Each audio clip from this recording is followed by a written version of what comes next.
Chapter 16 Gifts. 6 months later, Wanyanyekevu was asleep on his air mattress when Letzi awakened him. Sabaoth is pleased with the dedication of his children. He has helped them learn because the next task of their journey is quickly coming upon them. For the next 2 weeks, they need to learn their gifts and how to use them. They must recognize it for themselves for them to appreciate them. Today, eat and meditate, for Sabaoth's gifts are given. Wanyanyekevu woke up everyone. Today, we will not journey, but meditate. They had looked forward to training, but at the same time, it truly relieved them. Thinking it was a surprise for them, because Wanyanyekevu was acting mysterious, they kept their guards up anyway, just in case it was a trick. They prepared to go out to fish. Jom had got so caught up in his training that he was constantly meditating. Even now, he was thinking about how he met Wanyanyekevu and how his brother was fussing about him trying to touch the bubble's wall. "How are you doing that, Jom?" said Jonathan. Jom turned to Jonathan. "Do what?" Jonathan said. "Wait." Jom looked around at everyone's faces and saw a look of awe on their faces. Jom said to them, "What?" Jonathan ran to his tent, grabbed a mirror, and returned to Jom. "Look," he said. To his amazement, he had Wanyanyekevu's body, face, hands, everything. He was Wanyanyekevu. Jom quickly stopped thinking, and he returned to himself. Jonathan said, "You did me too." Jom thought about Jonathan. He changed into Jonathan, and quickly changed back to himself. "How did I do that?" Jom said, looking at Wanyanyekevu. Wanyanyekevu said, "This is your gift from Sabaoth." Looking at the rest, he said, "Continue to meditate, and your gift will manifest." Jom stood fishing, smiling and laughing. He changed back to Wanyanyekevu, looked at Wanyanyekevu. Truly, Sabaoth is able. A cold then hot feeling rushed through Jom's entire body. Then all of a sudden, he started saying things that no one understood. Jom looked at Wanyanyekevu to ask him what was happening, and Wanyanyekevu did a dance and started speaking another language as well. He stopped and told Jom to continue as Sabaoth blessed him. Wanyanyekevu spoke to the rest. "This is the sign that Sabaoth has accepted you and given you your true indication of his acceptance to speak in other tongues, or enlightenment." Jonathan and Daniel were fishing, while the rest were scattered in different directions as they meditated and gathered beans and berries. Mercy was singing and collecting berries. Her singing made her happy while grabbing a berry she couldn't quite reach. Then, suddenly, she heard her basket drop, but she had the berry in front of her eyes, but was larger. She looked from side to side and saw this long object in front of her face. She stopped. "Joy, how did I get up here?" Surprised, Joy shouted, You're a bird!" Mercy laughed and quickly came down the tree, but unknowingly, she was a snake slithering down the tree. Clapping her hands, Joy told Mercy, "Do it again." Every time Joy clapped her hand, she saw sparks coming from her hands. She held her hand up, and electricity went out of her hands like lightning bolts. Excited, she pointed to Elisha. "Elisha!" she shouted, and a bolt of lightning shot from her hand and headed toward Elisha. Elisha held up his hand as he saw the lightning racing toward him. But it hit a force field and exploded on impact. Elijah was fishing and heard everything so far away, came running to see what all the excitement was about. "I heard you all the way over there by the lake," said Elijah. Elisha replied, "How is that possible?" Before Elijah could say a word, Joy pointed to the east. "What is that cloud of dust coming from?" Wanyanyekevu was approaching them. "That's Grace. She just ran 15 miles around the entire lake in 3.2 seconds. Jonathan was walking toward everyone, holding Daniel by the hand. "It seems like everyone has received their gift except Daniel and me," Jom said to Jonathan. "If that's you holding Daniel's hand, you have received yours as well, for we cannot see you." Daniel looked at Jonathan. He felt his hand, but he was not there.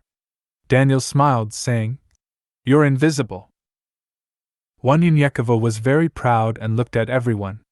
"Your gifts are manifested, and Sabaoth is pleased." As he continued, suddenly, everyone was dancing and speaking in new tongues. An hour went by before everyone stopped.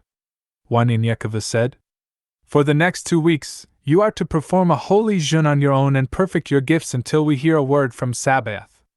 But know this, your skills and your gifts go hand in hand.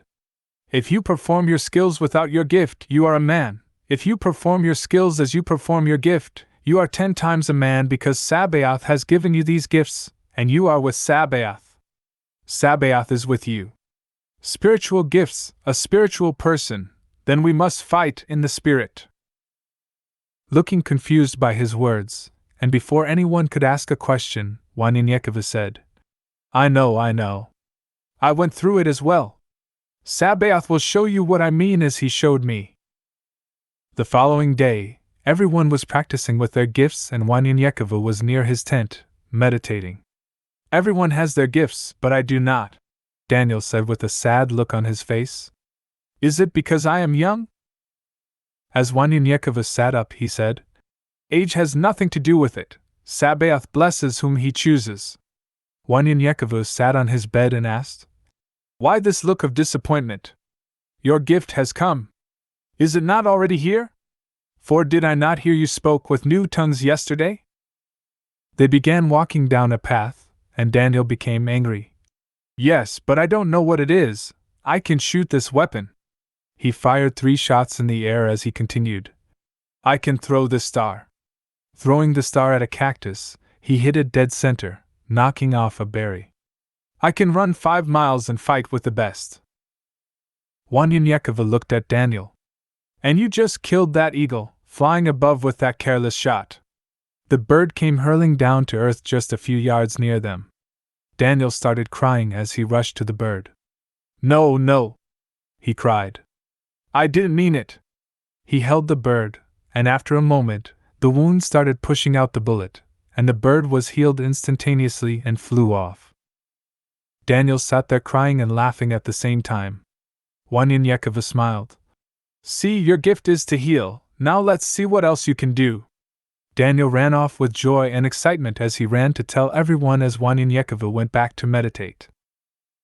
Before the day had ended, One in Yekova gathered everyone together. "Enjoy your gifts and use them wisely, but never be jealous of someone else's gift, or your gift will be taken away. Is a horse jealous of a fish because it can swim? No, neither is a fish jealous of a horse, because it can run at great speed. Neither should you be jealous of another's gift. They make up one body with many members." After a week of practicing and getting familiar with their gifts, One in Yekova gathered the group together. "Kumbi," he shouted. "To be as one, we need to know each other's strengths and weaknesses, so what is it that Sabaoth has blessed you with?" Seeing Daniel eager to tell his ability, smiling, he pointed to him. "What is your gift?" Daniel stood up. "I have the gift to heal, but the more I heal, the weaker I get. I can only heal if it's still alive. My ability does not work on the dead." One in Yekova said, "Interesting." Joan, sitting next to Daniel, stood up. "I can alter my appearance to look like anyone that I think about, as well as become invisible. However," he grabbed Mercy's hand, "me and Mercy have tried, but we cannot duplicate each other's gift." Mercy continued, "True, I can only be animals that I think about, but I cannot alter myself to look human at all." One in Yekova said, "Also, interesting." Jonathan stood up. "I have the gift of invisibility for only an hour.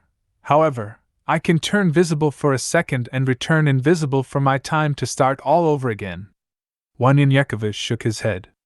Next, Elijah and his sister Grace stood up. Elijah said, "I can hear at very long distances. Me and Grace tested how far I can hear, and it's 2 miles, and she was whispering at that." Grace said, "He being modestly, I believe he can hear maybe 2.5 miles, but we are still working on it." Smiling at Elijah as she continued, "My gift is speed. I can travel 900 miles per hour without being tired or even breaking a sweat. What's so amazing is that it just seems like I'm jogging, except things are passing by me mighty fast." Jonathan interrupted, The speed with which she is going, plus the velocity, velocity being the rate of change of the position of an object, equivalent to a specification of its speed and direction of motion. Wanianyekova interrupted him. In plain English, remember when you asked me almost a year ago, today? Now you speak English? Everyone laughed as Jonathan continued. Yes, I remember, but I have come a long way since then. Wanianyekova was laughing as he interrupted Jonathan. We can't see you sometimes. Now I wish we couldn't hear you.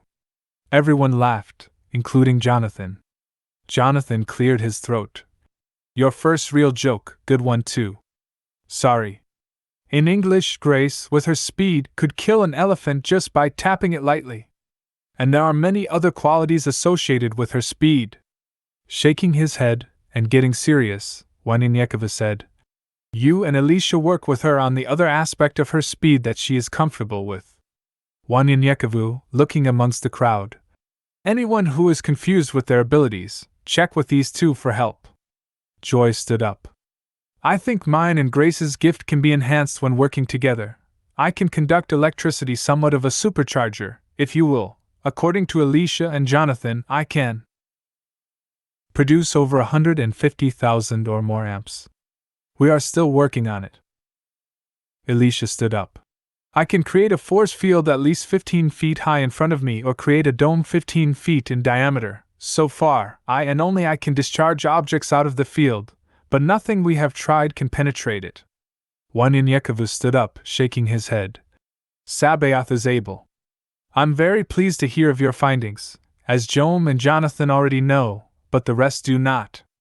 My gift is that I know if one is lying, or simply, I can read a person's heart, and I have a second gift as well. I can see into the future up to 10 minutes, but during the jeûne and our training. Now I see ahead of time as I please. Before, it would only appear in visions when danger was about to happen. They stood there discussing their gifts, when suddenly, in the middle of nowhere, they were surrounded by thousands of anakitas. Wanianyekova, confused and shocked because he had not seen it in his vision, shouted, Iwa! Everyone formed a circle with their backs against each other. Wanianyekova shouted, Impi! There he saw a figure moving toward them. When the figure reached the front, it was Mletsi, and the anakitas disappeared. Please sit! Jonathan fell to the ground, sobbing like a baby. Everyone looked at him. Mletsi said, Leave him, for Sabaoth is dealing with this man for a special reason. He stopped and blessed Jonathan by touching him on the head and whispering in his ear. After a moment, he continued, The time for battles nears, and Sabaoth has truly prepared you all for what is coming. For the next 6 months, now that they have received their gifts, it's time to teach them what Yael and I have taught you. After that, you shall see blood and death until you enter Tucson. After Pointe de Dieu, you must leave this place and journey to Roper Lake in Cactus Flats, Arizona. You will not see me again until you arrive at that location. Letzi disappeared. Wanianyekova and the rest of the warriors discussed what they had seen that day before they prepared for the next day, and they all rested. Wanianyekova laid down for the night and wrote, I realized. It would seem hard, so one might think, but yet and still. I ask, why are there so many questions about life with very few answers? There are some who put their trust in others, then I realized. I realized this, not for you, but for myself. There will never be any more answers. And if there are, they will be made up of men. By men. So I thought. Searched my heart. Not man's word, for they perish. Not philosophy, for it's just playing with words. Not law, for man's laws, it's so perverted. You see, I realized. And you just might not, especially at this time. It's not something on your mind, but when you do, will you humble yourself or simply call it craziness? May your help come. Many think that this help, that I got is not. I realized that greater is he that is in me than he who rules the world. For he who rules with pearls, greed, hatred, anger, and lust. I realized pearls for the values it brings. That money that it creates causes greed. And greed causes hatred, then anger. Yes, I say, then lust is conceived. I can go on, but to understand me is to understand he who sent me. To many it sounds strange, but hell, I'm peculiar. To the mind of the carnal, even he that is flesh, is just that. Flesh. But let me say, he that is of the Spirit can see the power, the glory, forever. Amen. I realized, after I searched my heart, did my part. I found that every man is a liar, and only one is the truth. So, until you find that power, that glory, life will be confusing to you. Hard, and let's not forget painful. Open your heart, open your eyes. So you can say, hey, I realized. Jonathan gathers everyone together. The day before or a few days before, I can't remember. Anyways, before we came to Las Cruces, I was a bit of a jerk. Wanianyekova told me something about a wolf, he said. If you teach a wolf to be a dog all of its life, would it not know how to be a wolf? Deep inside, the dog would know something is wrong, but it would never know unless it is told that it is a wolf. A day or two after meeting your family, no, it was the night that we heard the great explosion, the night after your father's death. I had a dream that was so real, a vision if you will, and in it, I was back home in South Carolina. I saw myself as a stray dog begging for bread, being kicked around by computans and surrounded by prostitutes, pimps, drug dealers, and the like. After a while, I started hating myself and hating computans. I started biting everyone so no one would kick me around again until everyone feared me. Then an old man looked at me and said, "Are you finished?" He grabbed me, took me into the forest, and told me to choose a group to live with. I saw bears, I saw snakes, I saw wolves, and I saw dogs. I picked the dogs, but I was useless and didn't have anyone to fear me. So, I started leading a pack of dogs and killing off the rest of the animals. But I couldn't kill the pack of wolves. I tried but was unsuccessful, and the old man returned and took me by the river and told me to look at myself, and I looked into the river. I saw a dog, but the old man took a stick, hit the waters, and told me to look again. I was a wolf. That old man was Mletsi. He paused, wiping the tears from his eyes. Yesterday, Mletsi whispered in my ear, "You are now a wolf." Wanianyekova looked at Jonathan. "You are a wolf now, back then, you were an asshole." Everyone looked at Wanianyekova with shock and laughter. Jonathan laughed. "Now, that's the best one yet. They said karma is a bitch." They talked for hours before they trained in Point de Dieu. Now more spiritual than carnal, they could understand and complete the training efficiently. 1.5 years at that location, they walked in as children and came out as Sabaoth's warriors, and during that time, Wanianyekova wrote a series of poems before he left.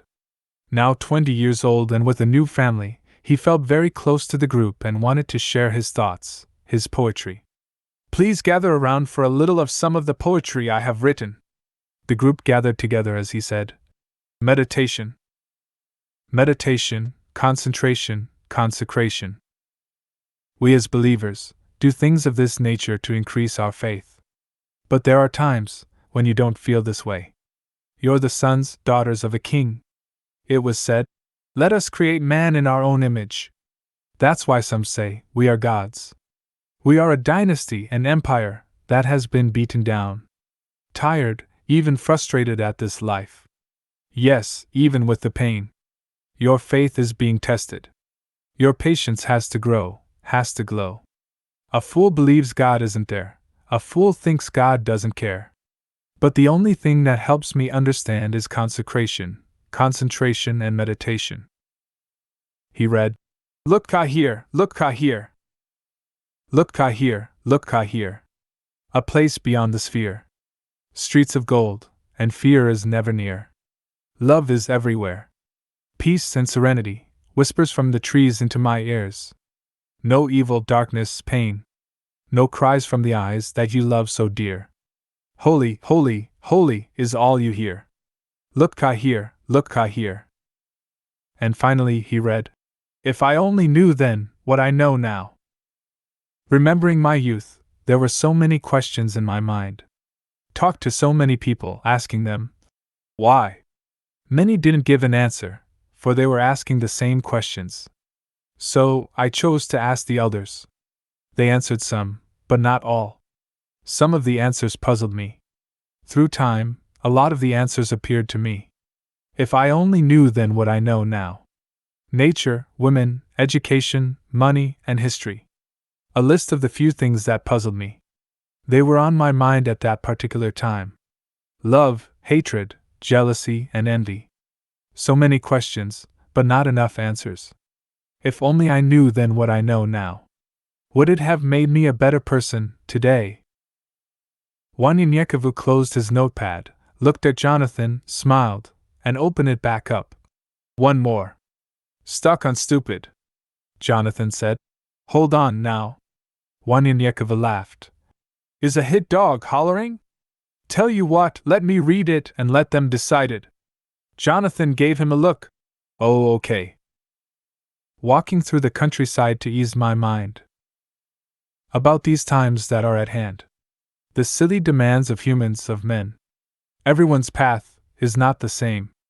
Everyone that calls on his name, are they not really serious?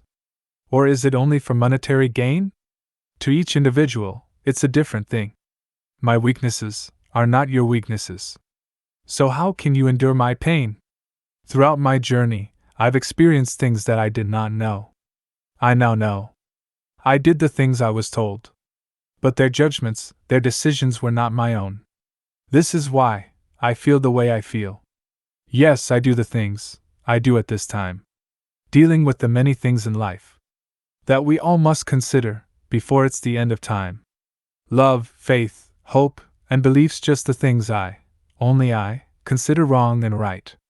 I've seen death a total of 3 times. The sight was enough to change my mind. You see, as a youth I always listened to the men of old, hanging on the corner drinking. You know those kinds. They knew something I didn't, they were willing to share. I listened to them when I was there. They were older than I, they had something I wanted. Knowledge. Many said, don't hang with those men. But the things that they said made me who I am. I was confused until I realized that life they lived was not for them. It was not for me. It was not mine. Had to sit still long enough to see. Yes, something that made a little more sense to me. I couldn't open my mind to breathe. Open my mind to see. At first, I was concerned a little thug of a lesser degree. I wasn't trying to be greedy, just pay the bills. One thing led to another, ran to a new way. I wanted to be a helper, a guide. So, one day, when I have my son, he wouldn't see the thing that I have seen through my eyes. I wanted a lover, wanted someone to be a mother. Nowhere to really to call home, I still was pretty much on my own. But there was friends and family who had my back. I needed something to do in my spare time. So, I started writing my ideas, my thoughts, on paper. Maybe someone will read them later. I didn't notice, but someone had stopped to stare. She opened her mouth. I loved what came out. So, I inquire of her. If she was true, could this be the mother? Hell, even a lover. Because of her, I'm saying this to you. At an age, now, to settle down. From such a long journey. I've traveled far and wide. Traveling in search of the 3 keys, as wide as the deep blue sea. Searched, I needed someone to comfort me. Assist me, help me, and confront me. Who was sent by the Almighty above, some might say Cupid, cause until now, I was stuck on stupid. Jonathan looked at Wanyanyekevu. I love it. As he looked at Joy. Yeah, I was stuck on stupid.